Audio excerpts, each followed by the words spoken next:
Hi, this is Roger, thanks for dropping by.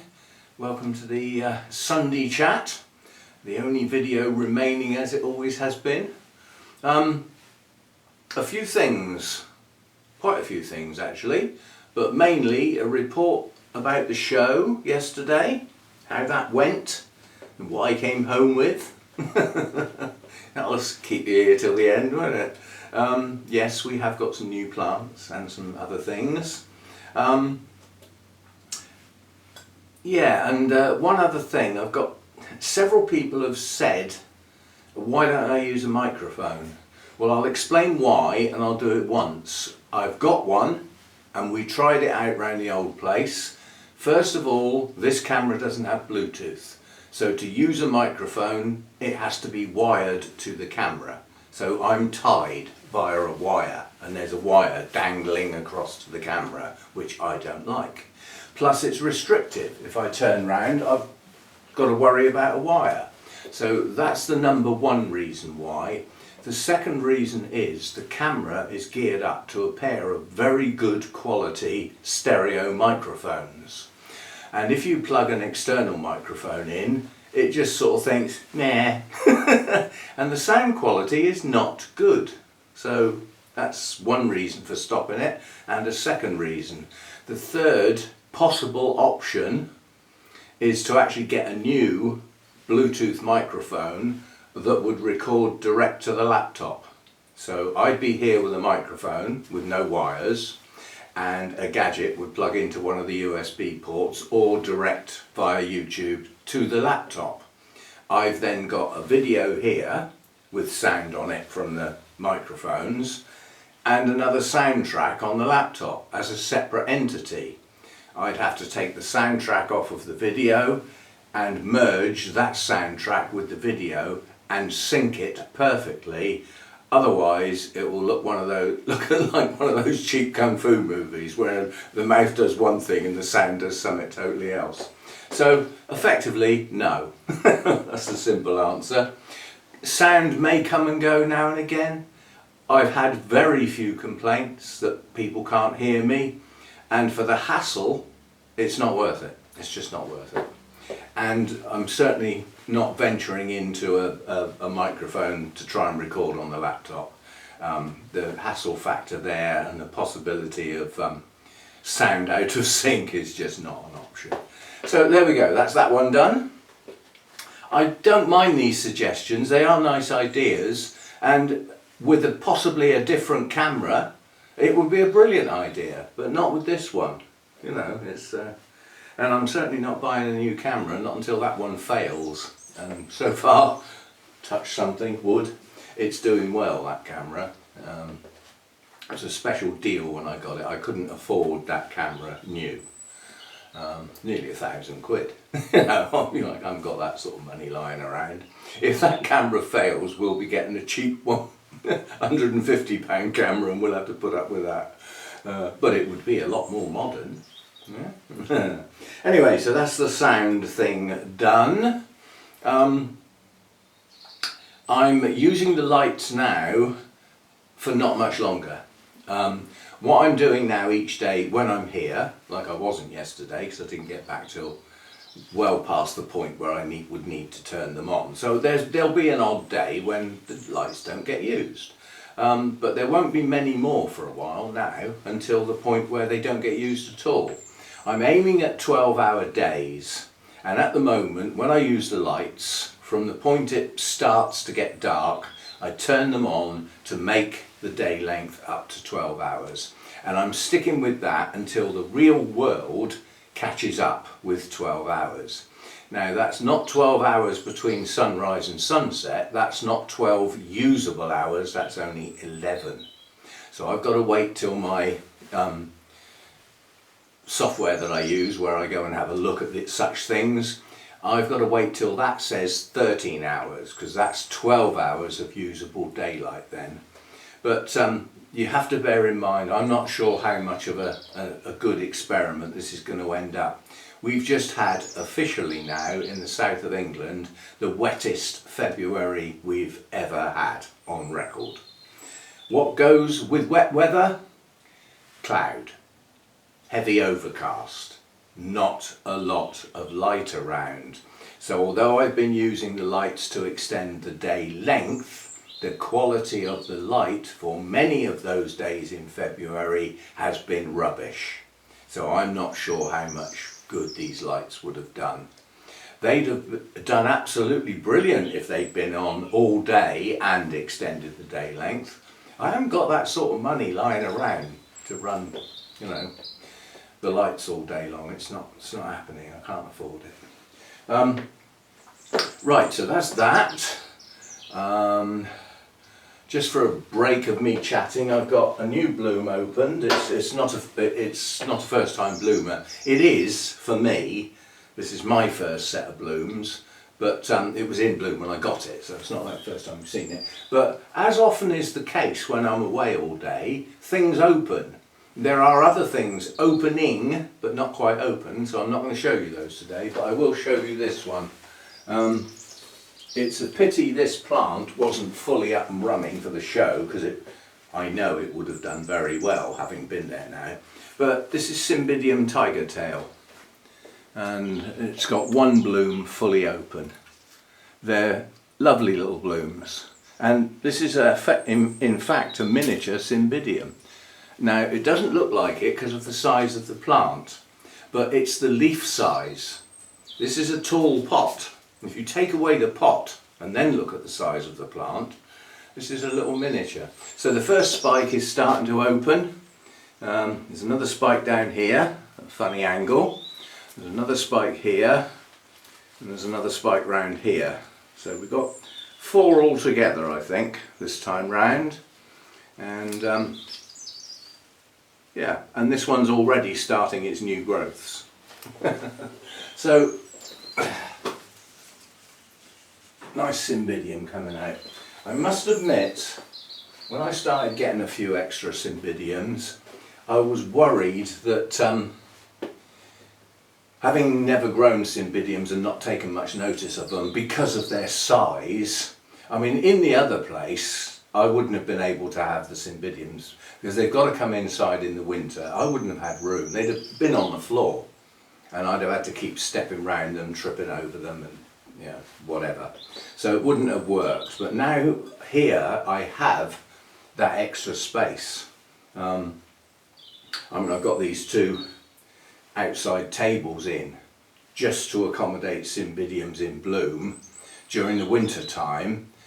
When the Cymbidiums all go outside, sort of mid-May, something like that, depending on how the weather's going, everything in this country is dependent on the weather, then those tables can get out of the way. So they're only here for Cymbidiums to be on during the winter because some of them are very large plants. One Cymbidium I've got would not fit on anything but a top shelf. There are no shelves that can accommodate it, it's too tall. So there we go. Yes, so nice Cymbidium open. As I said, there are a couple of other things opened, but what is it today? The 3rd today. We've got everything in bloom on the 8th, everything in bud, spike and bloom on the 8th coming up. And I'd rather wait and do a more complete view. So whatever day of this week the 8th is, that's the video for that day sorted. Only once a month, that one, but yeah, it seems to come around quite quickly, and there's a few things to look at that possibly either weren't there last time or were not much to look at that have, you know, grown on a bit. Right, let's get on to this show. For those of you who watched the video of me getting my plants ready, I've got to go and re-watch that because at some point during that video I twisted my back.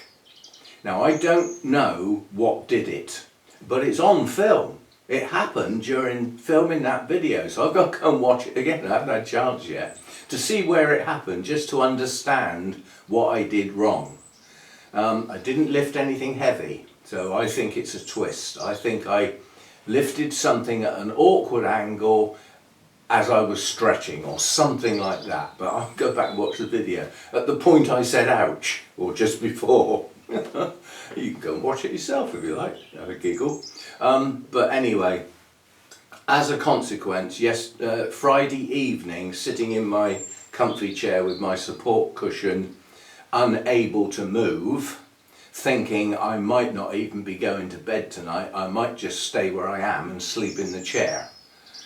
There will obviously be a necessity to get out of the chair at some point, but I was in a lot of pain. I was in enough pain that I didn't want to get up and go and get some painkillers, because getting out of the chair was just too much. Eye-watering, so it was bad.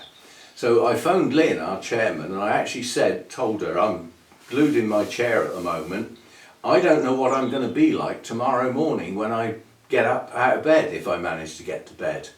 I could be worse. I could be trying to get myself to somebody to look at my back, chiropractor or something. It could be that bad. It might be a bit better.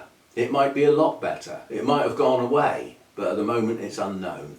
Worst case scenario is I might not be able to get to the show, and as an emergency somebody would have to come here, because I had all the money and everything and some of the things that we needed. So it was essential really that I went. Anyway, I got up in the morning and it was a bit of an ouch and a this is not comfortable, and bending was really uncomfortable, but standing up straight seemed okay. Walking around was achy but tolerable. A few winces, but I thought, well, I can go. The only problem I'm going to get is getting in the car, and worse still, getting out the other end when I've got all nice and comfy, because it's about an hour's drive, hour and 10 minutes maybe. Yes, so yeah, I mean, I got the car loaded up, banged my head. I've got an estate car. I forget what you call them in the States. Station wagon, I think, possibly. You know, where it's got an abrupt back end that lifts up, a tailgate that lifts up. Anyway, the tailgate lifts up okay, but when it's cold, which it was yesterday morning, it goes up and it seems okay, and then it gradually goes like that, and then it slams shut, because the little oil dampers, the little hydraulic things that hold it up there, don't work properly when it's cold, and the car bit me. Just as I was leaning in to put something in there, the back slammed on me, right in the middle of my back. So we had a chat about that. Yeah, that was colourful. Anyway, it was a nice day yesterday, but not everywhere. This is a little story. Arthur, who's the guy from Burnham's nursery, if you've ever been there, you probably met Arthur, or at a show where Burnham's are.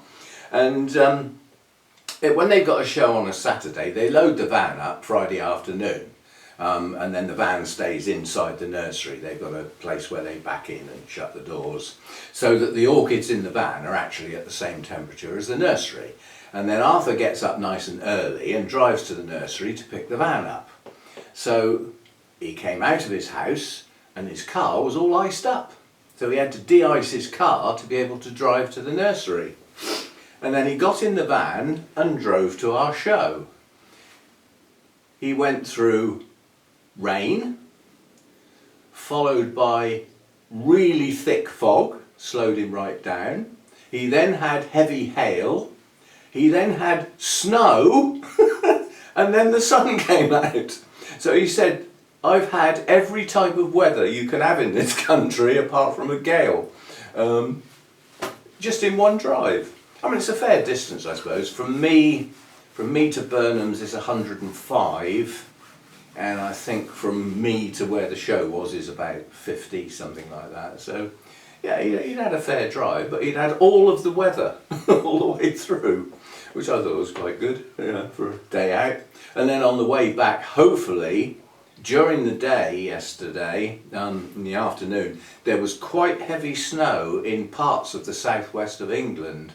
So after a really long drive to get to us, and a really long day serving people because he was busy, he then had to drive home, pack everything up and drive home, and I hope he didn't get that snow on his journey and slow him right down. Yeah, so there we go. Right, the show itself, we had Orchid royalty there, we had Simon Pugh Jones there. selling orchids. He was the head of the Rithington School Orchid project. He's also president of either the British Orchid Council or the Orchid Society of Great Britain, possibly even both. But a very big cheese in the orchid world in this country, and in some other countries, come to think of it. Because the Rithington School project has done conservation work in Africa and possibly some other countries, so he's known in quite a few countries. And he retired from Rithington and bought a house on Portland. Most of you don't know what the hell that is, but it's a piece of land. It's the Isle of Portland. It's actually classed as an island because it's only attached to the mainland by a road. Man-made, built-up road, yeah? So otherwise it would be an island and you'd have to get your welly boots on to get out there, and some. But yes, he's bought a house there, so he must be the only orchid nursery where he can be in his greenhouse and look at the sea. His garden with his greenhouse has got a sea view. I'm well impressed. Anyway, that's the first time I've seen him out with his new company, which is Portland Island Orchids, I think it's called. And yes, he has some unusual stuff, and one of his is back here. We'll have a look at that in a minute. Yeah, so the show itself was busy. The people helping out prior to the public being allowed in, it was like an army of little bees. There was an awful lot going on all at once. And I'm sort of going around going, ow, ow, ow. So I wasn't a lot of flipping use. But my job was mainly on the door. People coming in, taking their money, explaining about our special offer and everything. So in theory, I could have spent most of the day sat down. But I chose not to. I had somebody who gave me a hand and made my day, basically, because if I'd had to do that on my own, I would not have been happy. So basically, I stayed standing, moving around, not standing still for very long, and a lady who helped me sat at the desk, sort of thing. So between us, we did okay, but we had a good footfall. We had a good show of our members turning up. Because it annoys me when you're a member and you don't even turn up to support the show that your committee and everybody and the helpers have put together. So a lot of organising goes on behind the show. The least you can do is turn up and buy a coffee and a cake or something. And that, when I got home, I thought, do you know, I didn't have any cake. All those lovely homemade cakes, and I didn't have any. I did have bacon rolls. So that's the pleasure of setting up one of our shows is that they're cooking the bacon while you're working. You can smell it and you can just take 5 and go and have a nice hot bacon roll, which I did twice. And that's all I had to eat all day. I got home, my back hurt so much after I'd unloaded the car. I sat down and thought, well, that's it, I'm not getting up now. I don't need food that bad. This morning, reasonable. Yeah, there are a few movements that are not comfortable, but in the main, it's well on the mend. So I can hopefully safely assume that within the next day or two, it'll be forgotten about. That's my theory, what I have. Right, the traders did well. We had a guest orchid society, Thames Valley Orchid Society came and put a display on. That was good. They used to do that a long time ago. They haven't been for a long time, so it was good to see them again. Nice to see them turn up. They had some nice plants too. And then we had Peter White Orchid Accessories, so that's all the bits and bobs, some of which are here. We'll have a look at them in a minute. And we had Simon Pugh Jones, as I said. Lawrence Hobbs didn't come, but we had his plants. I'll explain. He double books quite frequently. Rather than miss out on a show, he'll take on both. And he knows with us that we will help him out by meeting him halfway and taking his plants off of him and selling them for him and then taking what's left and the funds back to him halfway. So he knows we'll do that for him, so he's quite happy to double book as long as one of them's ours. I don't know whether he does that with anybody else, maybe he does, I don't know. So he wasn't there, but some of his plants were, and then Burnham's obviously were there, so yeah, so we had a reasonable amount of traders, so good choice of plants for buying, including some pretty unusual stuff on the Portland Island Orchids stand. That was good. And it was a pleasurable day. It's when you put your effort into something like that and it works, you can see it visibly working, you just sort of think, great. You put all the effort in and it doesn't work, you sort of think, oh, why the hell do I bother? Or even why do we bother?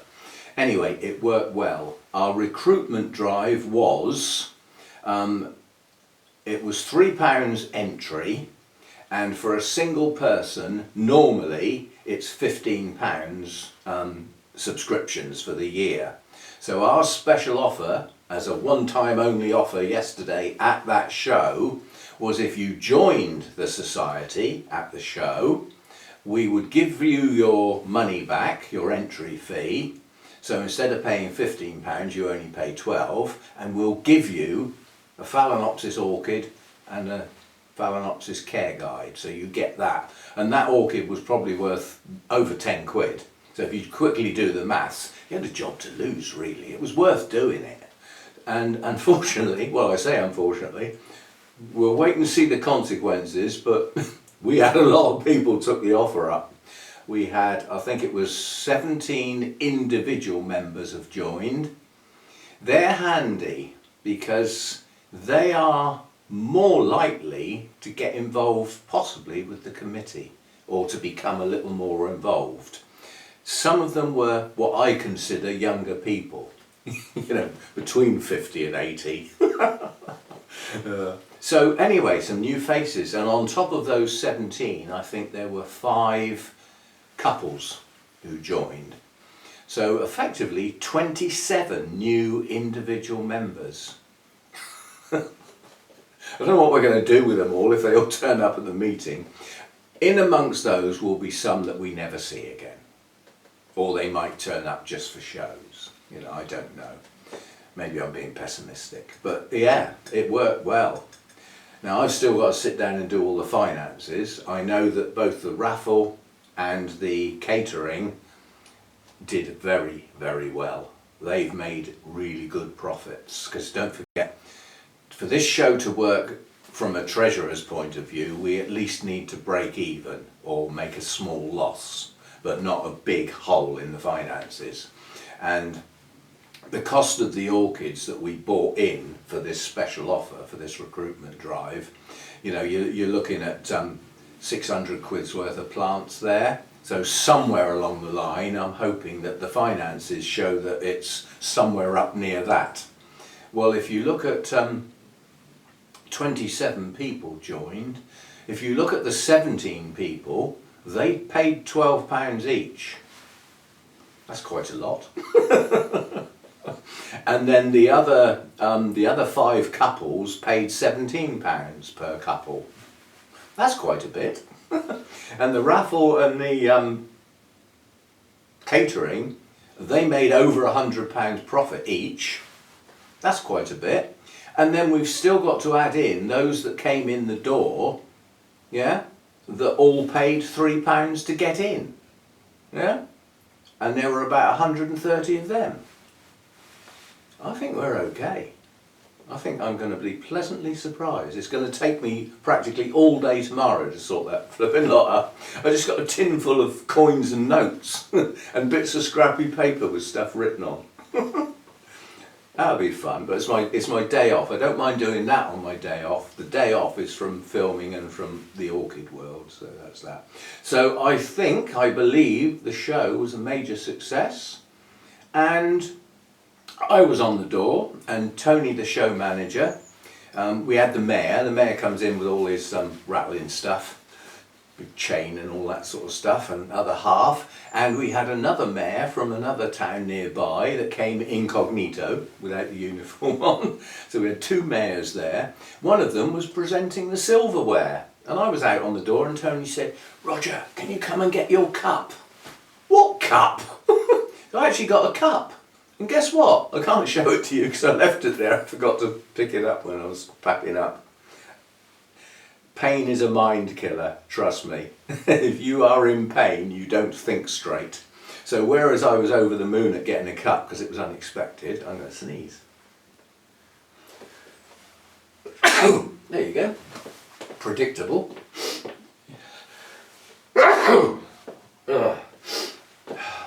And the first person who says it's the pollen from the orchids, I'll shoot them. You should know better. Orchids do not produce pollen dust. Their pollen is inside a little sac. So you can't breathe it in. You can get it stuck to your shirt, as Insa found out. There's a type of orchid that fires its little sacs of pollen. There's a trigger mechanism, and if the plant gets brushed in any shape or form, the pollen goes wallop. And it can go a couple of metres, you know, it's quite good. And Insa found that out the hard way. Unfortunately, if the bloom does that, the bloom assumes it's been pollinated and collapses. So it means the flower will die in a few days. So, you know, it's not advisable. Yes, so where do we get to? Yes, so the show went well. Right, now, I'm going to have a break now. This morning, something special happened in here.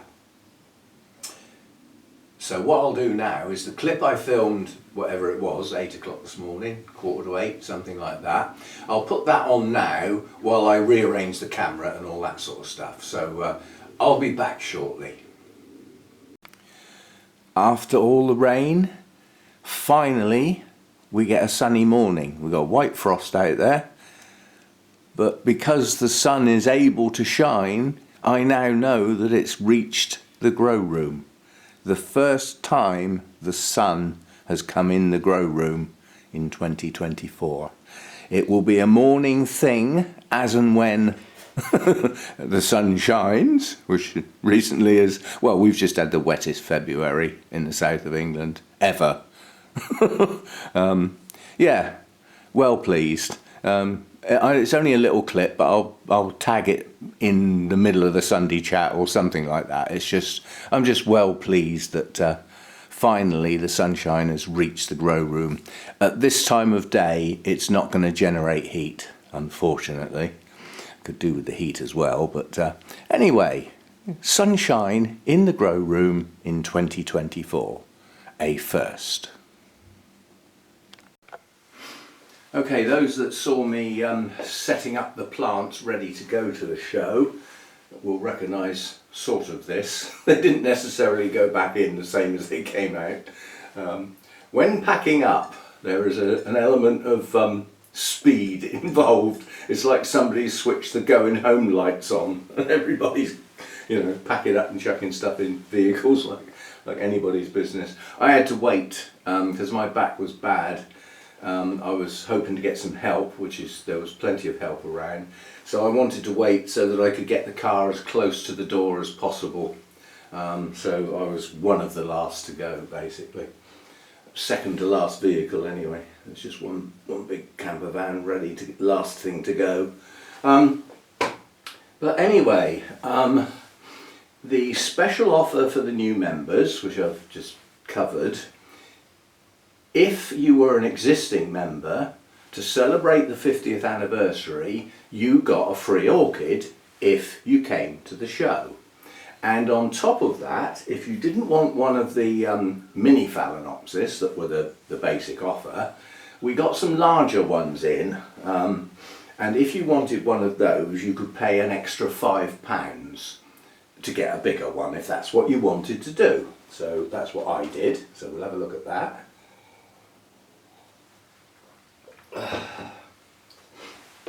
So I came away with this one for my £5, which I was well pleased with, I must admit. You know, we're all tangled up here. I knew this was going to happen. Oh. So that's what I got, and It's what I call delicate large, because the blooms are quite large, but colour wise they're a delicate shade of yellow. And I'm afraid with me, any other colour than white, yellows and creams on the lip with a yellow Phalaenopsis is not coming home with me. Because there's quite a lot with bright red lips and things like that. They just, to me, they don't work. This is what works with me, which is a nice delicate yellow. And if you look at the lip, you've got that nice, so I'm trying to move the plant in one direction and see what it's doing on the screen. You can see that nice lip. Let's see if I can find one around this side. You might be able to see it a bit better on the camera. Yeah, there we go. Got that nice coloration in the lip, which is basically a deeper yellow with some patterning on white. And then you've got the pale yellow colour. It's a nice plant. It's already in a clear pot. This has come from, where did this one come from? This came from Double H, I think. It doesn't say on the label. I'm pretty sure the larger ones came from a company, it's just up the road from me, quite honestly. To have a Phalaenopsis mass producer, well, mass producer for the UK, just up the road from where I am is brilliant, except for they're trade only. So these were bought trade. And they were bought as a job lot, as a, you know, as a group sort of thing. And the nursery is called Double H Nurseries, but you say it Double H, but in fact it's two letter H's, like one slightly offset and on top of the other one. So they've got a nice logo made out of two capital H's. Anyway, so that's the one I've got. It's got a smashing root system. It's not in bark, it's in what looks like a combination of bark and coir. But for now it will do. With that type of media, all I've got to do is make sure it dries in between watering, because this will hold water a lot longer than just bark, which is what it will go in when I repot it. The problem with this is I've got to try and find room on the kitchen windowsill now, because it can't stay out here. And strangely enough, this has got two spikes on, and it did have three. I wonder if that was its first blooming, or whether it did actually have three and this was the first one and it was going over, which made the plant look a bit unsightly, so they took it off. Anyway, there's that one. That's to go in here in the warm. And then that will go on the kitchen windowsill. Right, the rest of the stuff in here then. So this is going to be fun. I need to try and get these out in a certain order, because as those of you who watch the video know, I put 5 plants in. Well, my Cymbidium. Don't forget, these were put in as packing. These were not put in to get awards or anything. These were put in to fill the tables out. The individual sections, the more plants you've got in the section, the better it looks for the public and everything. So my Cymbidium got a 3rd out of 3. So you could say it came last. But that's not what it was put in there for. I always say, if you leave your plant at home, you won't get anything. You could take your plant in and put it in a class and it's the only plant, you'll get a 1st. So anyway, so the Cymbidium came 3rd, and it also gave my friend a chance to take a look at it, which I wanted. In addition to that, given what else was in this section, my Paphiopedilum also got a 3rd out of 3.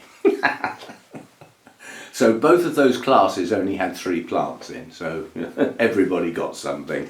So where did that come from? That came from there. Jolly good. Back where it came from. Right. My little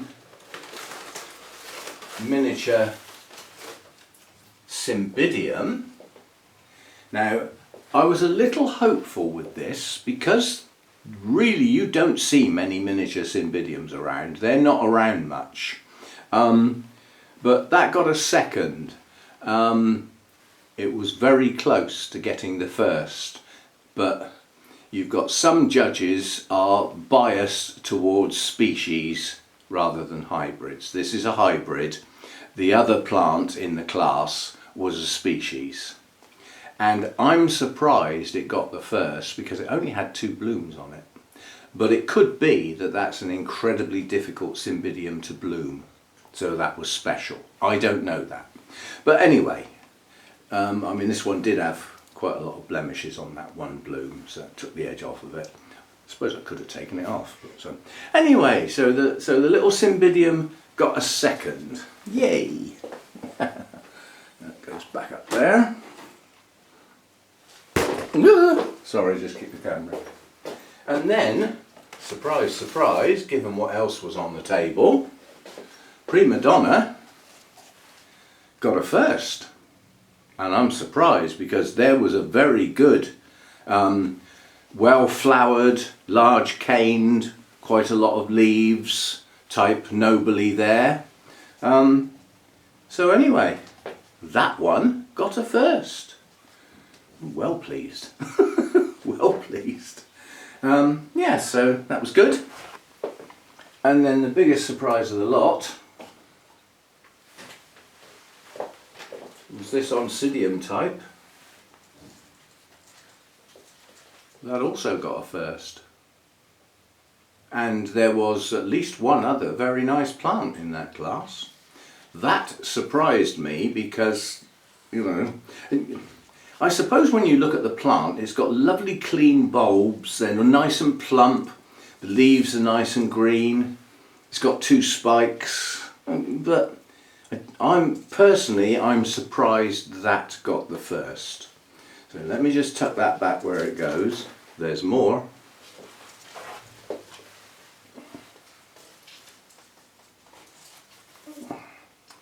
That's everything back where it goes. There's more because not only did it get a first,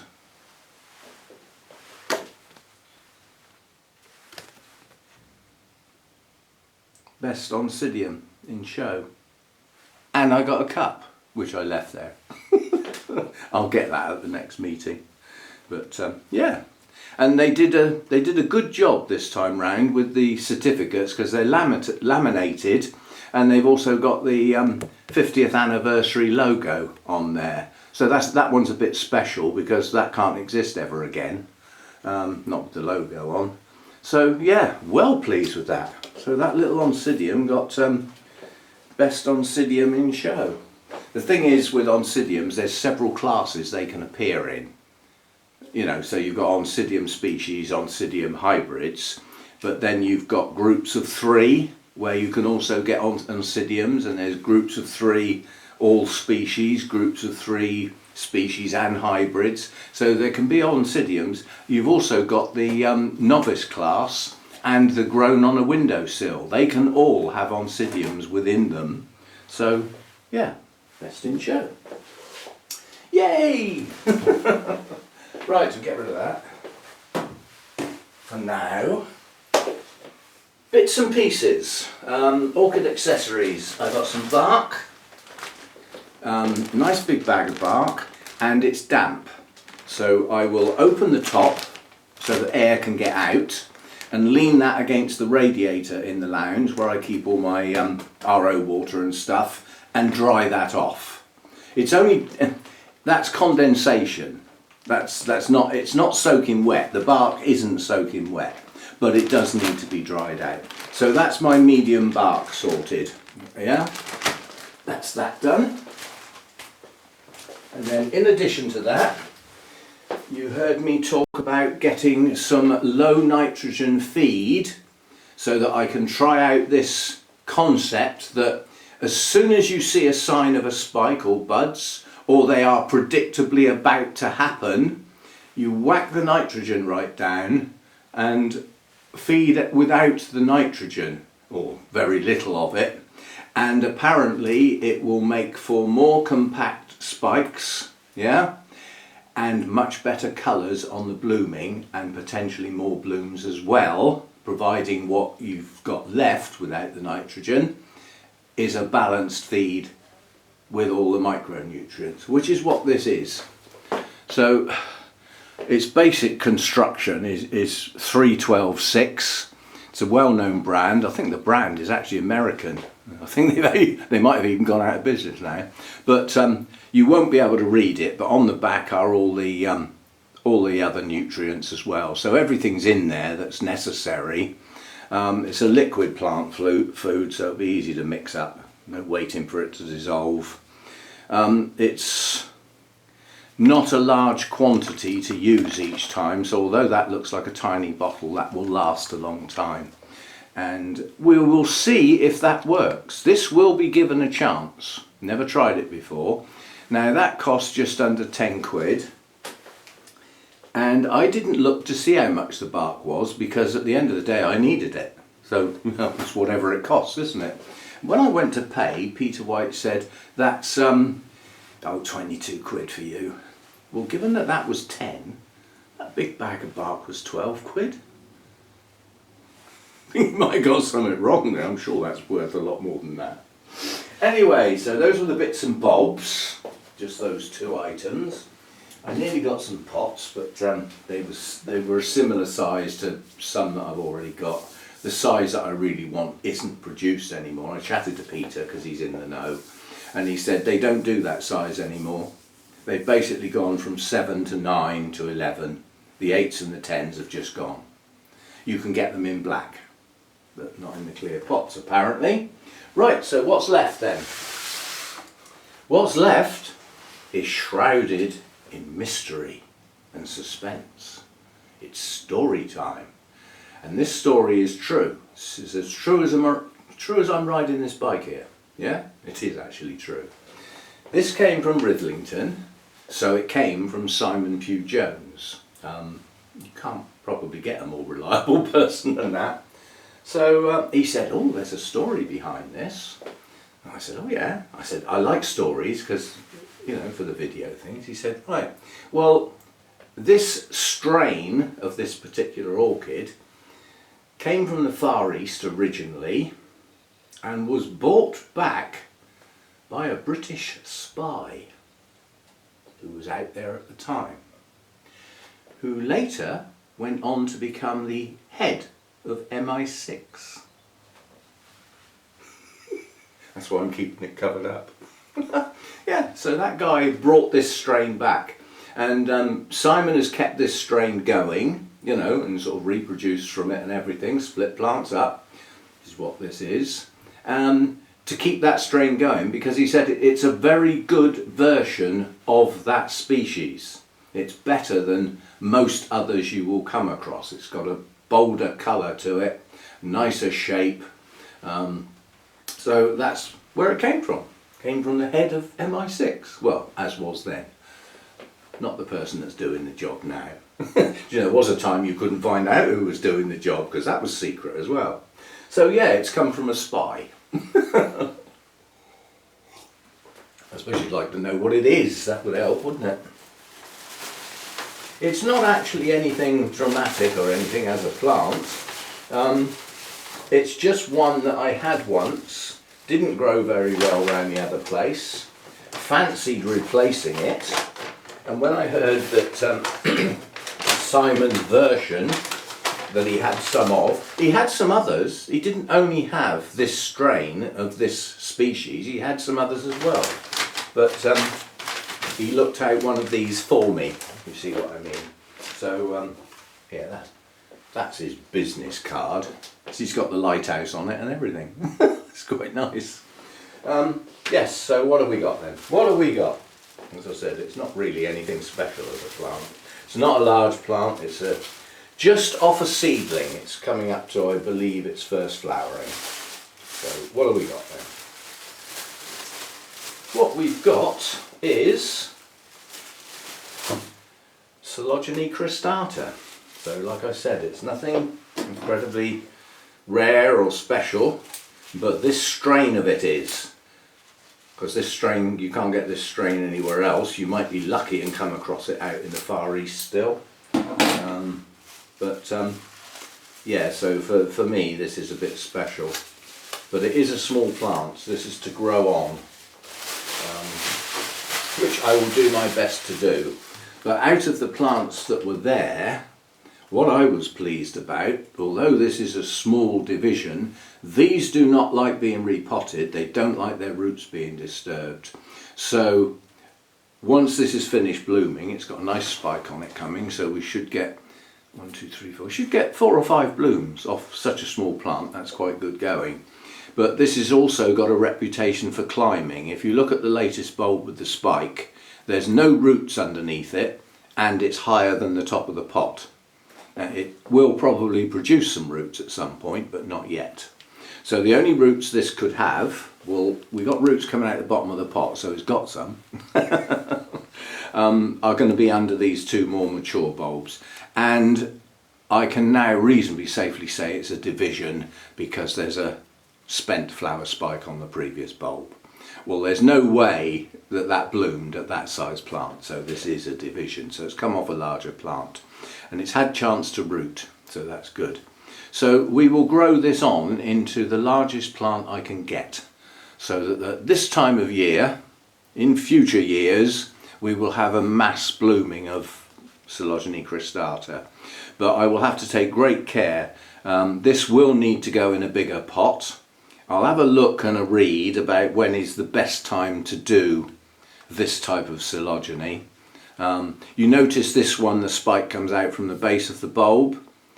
Some of the other Coelogenes I've talked to you about actually produce a new growth, and as the leaves start to come out of the growth, the spike comes out the middle, right up out the centre of the new growth and the unopened leaves.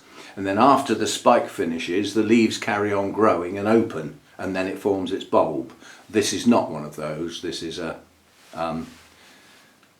spike. Now that spike's pointing upright. It's highly likely that as it ages and gains weight, it will arch, because under normal circumstances cristata's spikes arch, and so they will hang over the side of the pot or hang out from the pot. They're not an upright spike. So yeah, we've got that to work with as time goes on, and be interesting to see the actual blooms here. So that's what we got. So we've got 2 new plants, nothing special, nothing rare, just a mass-produced Phalaenopsis and Coelogene cristata, although that particular strain of that species is a bit special, as already said. We had a good time at the show. I got me bits and bobs, so we can go into repotting now, knowing I'm not going to run out of stuff. Yeah, I was talking to somebody actually, and they were carrying 2 big sacks of bark out like that. I said, got a lot to do, have we? Cymbidiums. Yeah, if you think the size of some of the pots of the larger Cymbidiums, how much bark you're going to use filling that pot up. Yeah, you got a lot of Cymbidiums, you get through an awful lot of media. I've only got 1 left to repot, which is still yet to be repotted. It's still in its original media, and it's in that cocoa fibre stuff, and it's produced enough roots that it's pushed the plant up out the top of the pot, which means it's almost impossible to overwater it now. It's almost impossible to water it, because as you pour the water on it runs straight off. And the drier it is, the worse that is. But yeah, that's finished flowering now, so that is due for a repot. And that's the last one. That'll be all of them then. All the others were done at the beginning of last year, sort of beginning through towards summer as they finish blooming. So this one's ready to go. In fact, that might even be the next plant to repot. That won't be kitchen time for all of you who are going, goody, kitchen time, it's too big. I won't be able to repot that plant in the kitchen because the cupboard will be in the way. I can only do medium to small plants in the kitchen.